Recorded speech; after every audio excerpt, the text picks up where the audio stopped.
A voice narrates that, before the great flood that covered the earth, many sinister events took place.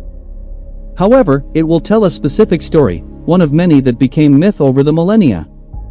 In the time when the world was governed by beings from other dimensions, the so-called ancient gods, the earth had a dark rule.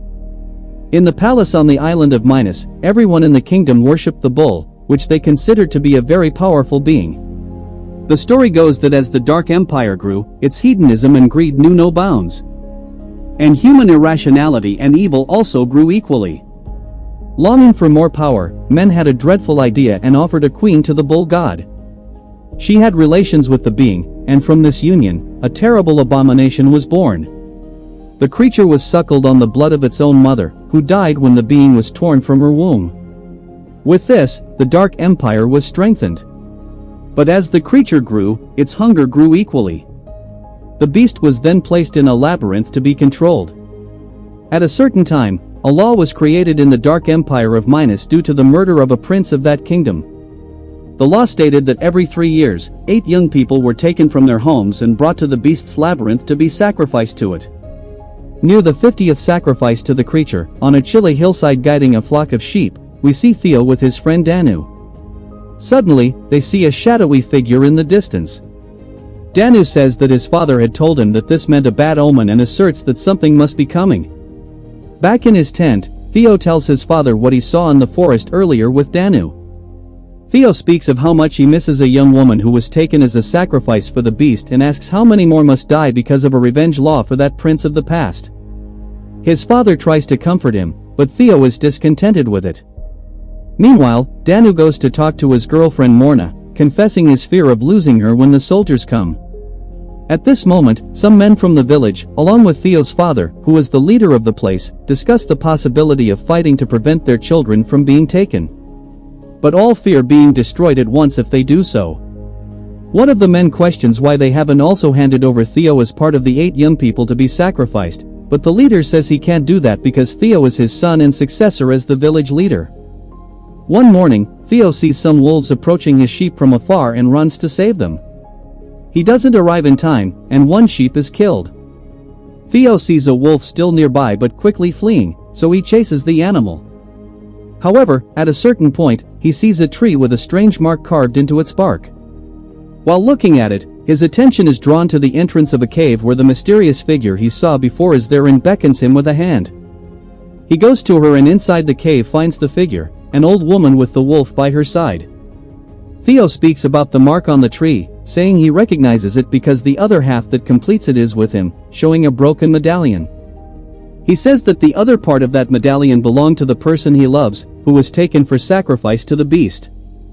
The old woman says the young woman was taken but not sacrificed, asserting that she is in the labyrinth beneath the palace. Theo doesn't believe the old woman's words, but she continues and says that to save the young woman, Theo must kill the creature known as the Minotaur. Theo spends the night dreaming of his beloved, who was taken from him, and in the morning, he is awakened by his father, who tells him to take the flock away because the soldiers will soon arrive. Theo reveals that he spoke with the old witch in the cave and that she told him that the young woman he loved is still alive, and if he wants to see her again, he must kill the Minotaur. His father tells him that it's all lies from the old woman and that he cannot do such madness because the Minotaur is a god that no human can kill. In the late afternoon of that same day, the Empire's ships are seen approaching from afar. At night, they arrive at the village and invade. Theo is in the mountains as his father ordered but cannot stop thinking about what the old witch told him. Meanwhile, the soldiers go into the tents and take the young people they see. Theo, still thinking, remembers the woman he loves and who was taken from him. With determination, he gets up and runs to his village. When the soldiers are already leaving, taking the 8 young people, Theo arrives and, distracting one of them, manages to take the place of a young woman being taken without anyone noticing. Seeing all this sadly, Theo's father only laments and bids farewell to the taken youths, having no idea that his son is among them. Already on the high seas, the 8 youths are inside a large iron cage. Danu sees one of them still lying wrapped in blankets, and when he goes to check who it is, he sees that it is his friend Theo. Moments later, Theo talks to one of the youths named Tyro, who did not like him much, and states that he will kill the beast. Tyro does not believe that a man can kill the monster, even though he shares the same desire as Theo. Each of the youths has their own thoughts regarding the bull beast, with one even believing that what they are doing there is something to be proud of. Upon arriving at the Dark Empire, they are immediately taken to the presence of Emperor Deucalion, who promptly orders the sacrifice to begin, initially taking only 2 young women. In front of Deucalion's throne, there is a hole covered by large, thick iron bars through which the youths will be thrown. However, before Deucalion throws the girls in, Theo says that the girls will not please the beast. But Deucalion orders him to be silent and calls the princess of the kingdom. With an animal skull in hand, he makes her inhale the vapor coming from it. The princess then approaches the 2 girls and, after kissing them, puts them into a sort of trance, making them eager to be thrown to the beast. The iron bars are opened, and Deucalion invokes the monster, which initially does not appear. But it does not take long for the shadow of its horns to be seen. Then a monstrous roar shakes the whole place, and seeing the opportunity, Theo and Tyro try to attack, but without success and are easily subdued. The princess then orders the 2 girls to be taken from the mouth of the hole, and Deucalion orders the pit to be prepared, as the 8 youths will now be sacrificed together. He then reprimands the princess for speaking in that place. The 8 are thrown into a place to await their sacrifice. Later, we see the princess speaking in a very low voice with one of her maids, ordering her to bring Theo to her, as she had been warned by the old witch that he would come. Theo is then sedated and taken to the princess's room, whose name is Rafaela, where she tries to seduce Theo. However, Theo does not fall for her seduction and even threatens her, demanding to know what she wants from him. Rafaela then reveals that she wants Theo to help her free herself from the beast, but all this is heard and seen by Deucalion, who was spying from the beginning. Rafaela also mentions a girl from the last sacrifice, who turns out to be Fion, the woman taken from Theo. Rafaela asks him to save her, and in return, she will help him. Deucalion arrives with his men and orders Theo to be imprisoned, who tries to fight back but is quickly sedated again. Deucalion threatens Rafaela and orders Theo to be taken to the hole where the beast is. The other youths are also soon taken, and after Theo is placed in the labyrinth, all are thrown in one by one through different entrances scattered around the palace into the location. Theo can hear his friends' screams echoing throughout the place and does not know what to do. A heavy breathing sound is heard, followed by a terrifying roar. The beast rushes out to devour its first sacrifice. The devoted young girl is the monster's first victim, and her agonizing screams echo through the labyrinth before her death. After this, Theo cautiously walks when he smells a strange odor coming from a fissure in the rock. He realizes it is a type of gas, the same that Deucalion uses to daze whomever he wants. Inhaling a larger amount of this gas, Theo briefly hallucinates about his beloved Fion. But it soon passes at the sound of something like stones clashing, coming from further back in the tunnels. Theo goes there and realizes it is Morna, who, unable to speak, used that noise to guide one of her friends to her, which worked. Theo cannot understand what she wants to say, when suddenly a distant scream is heard by them, and they rush to get there. In another part, we see Vina, who is desperate and very frightened, asking for someone to help her. Vina moves some loose rocks and discovers a dried-up body, which makes her scream in horror. Suddenly, Danu arrives near her, causing her to scream even louder, now frightened by Danu. However, this allows Theo and Morna to quickly find them. The 4 now together discuss what they should do. Vina wants to try to get out of the place as soon as possible, but Theo and the others want to find the others, even without knowing if they are still alive. Meanwhile, Rafaela is being taken to Deucalion's room to be possessed as his woman and bear his child. But suddenly, seeing one of the nearby holes, she runs and stands on the edge, saying she prefers to surrender to the beast, and then jumps. Theo and the others arrive at the place where the devoted girl was killed and see only blood everywhere and what remains of her clothes. They also see the enormous footprint of the creature, and while they are looking at it, Tyro appears covering Danu's mouth and tells the others to stay silent, asserting that the creature is just ahead, very close by. Tyro says that he will kill the beast himself but needs someone to act as bait. Theo volunteers as the bait, while the others hide nearby, armed with whatever they have, waiting for the beast to approach so they can attack. Something is approaching, and when everyone jumps to attack, they realize it is just Rafaela. She says she is there to help them, claiming to know a way out and that her servant is already waiting for them. Vina does not want to trust her and starts to leave, but Theo asks her not to go. However, she begins to say unpleasant things to everyone, stating that she does not care about anyone there and is ashamed to have been born in Theo's village. While she is still talking, she is suddenly killed by the horn of the beast that appears behind her, causing everyone else to run for their lives. After distancing themselves from the creature, they find their other friend, Didi, who soon regains consciousness with Rafaela's help.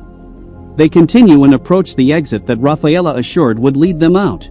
However, before the servant can open the door, Deucalion arrives with his men and prevents her, then kills her.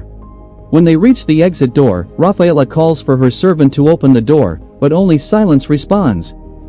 They begin to panic, trying to break down the door, as they can hear the beast's breathing getting closer. Time runs out, and the giant creature comes running, knocking down one of the youths and roaring furiously at everyone. The beast quickly claims its new victim, impaling another youth with its horn while letting out deafening roars. Theo, Danu, and Morna run in one direction, while Rafaela is cornered by the beast.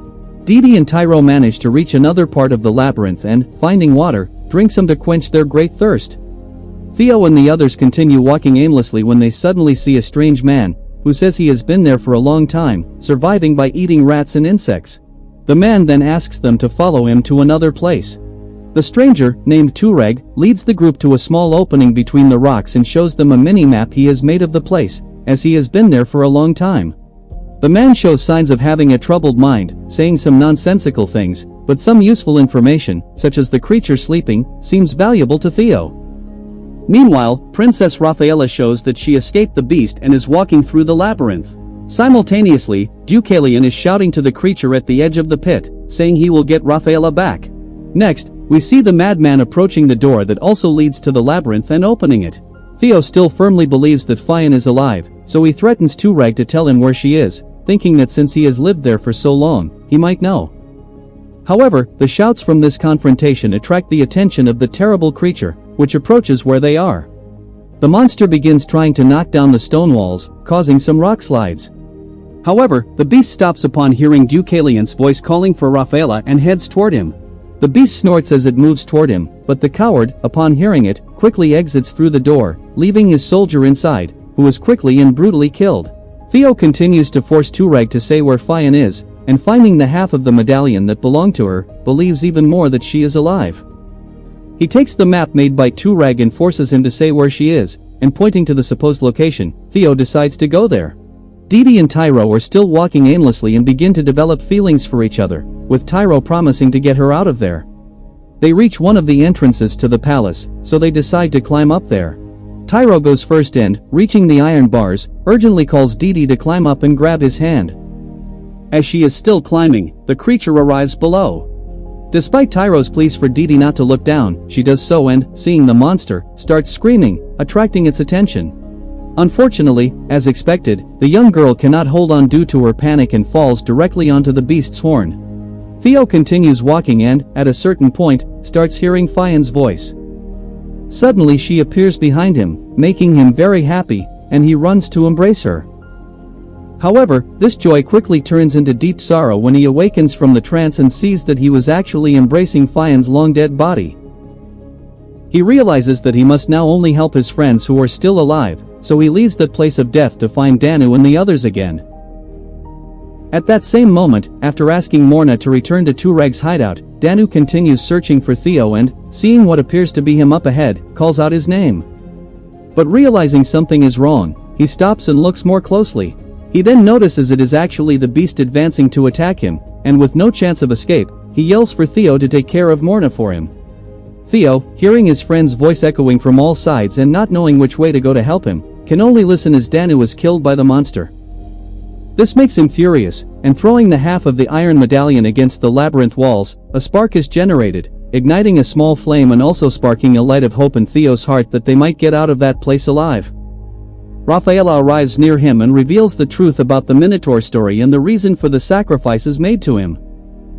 She says that it was actually the Minotaur who killed the prince in the past, and to hide such shame, they invented that it was a man from Theo's village, thus condemning the villagers to always offer young people as sacrifices to pay for the false debt. Rafaela then encourages Theo even more to fight and defeat the beast. She leads him to the source of gas escaping from that place, where the smell is very strong. While they are still looking at the fissure through which the gas escapes, the Minotaur appears behind them, roaring furiously. At that moment, Tyro also arrives, furious over losing Didi, and tells Theo to run while he charges at the beast. But he is quickly impaled by its horns, though he continues to fight. Meanwhile, Theo leaves Raffaella in a safe place and tells her to hide in the water when the Minotaur comes, then heads back to where the monster is. Theo arrives but is too late to save Tyro, who dies a pointless death. Theo shouts, calling the monster to attack him, and it charges at Theo furiously. However, at the last second, Theo dodges, causing the beast to crash into the labyrinth wall, further opening the gas escape area. The creature gets up, dazed among the fallen stones, with a piece of one of its horns broken off. Theo looks for the piece of the iron medallion to generate another spark but realizes the piece is stuck in the monster's horn. The creature, still dazed from the impact, runs in another direction, and Theo jumps on it to retrieve his object. As soon as he gets it, the monster sees Theo running back to the gas escape source and chases after him. Theo changes course and heads towards Raffaella, as only there can he escape the flames. He tries to generate sparks with the medallion on the walls and finally succeeds. The flames quickly consume the labyrinth, and Theo barely makes it to where Raffaella is. The creature is not so lucky and is engulfed by the intense flames. The explosion is so powerful that it erupts from below into the palace, hitting Deucalion and causing great destruction. Theo and Raffaella escape underwater while Deucalion and many of his servants die with the falling debris. Theo and Raffaella emerge from the water, still fearful of the creature. They then hear footsteps approaching from behind and discover it is the Minotaur, who survived the explosion but is severely damaged. The beast charges at Theo once again. However, Theo sees the piece of the horn that the creature had lost earlier and quickly grabs it, waiting for the monster. Theo manages to stab the horn into the creature's mouth, and with the force of its own weight, seals its death as it pins Theo against the wall, impaling its monstrous head. Theo and Raffaella hurry to find the way out of that place, and on the way, Theo finds Morna still hiding with Turag. He then calls them to escape together. Everything is collapsing, and they continue forward, soon finding an exit that reveals the sunlight. When they emerge, they see they are in the main part of the palace, and everything is destroyed. Deucalion is still alive among the debris but barely alive. Raffaella approaches him and suffocates him, ensuring a different and better future for all the people.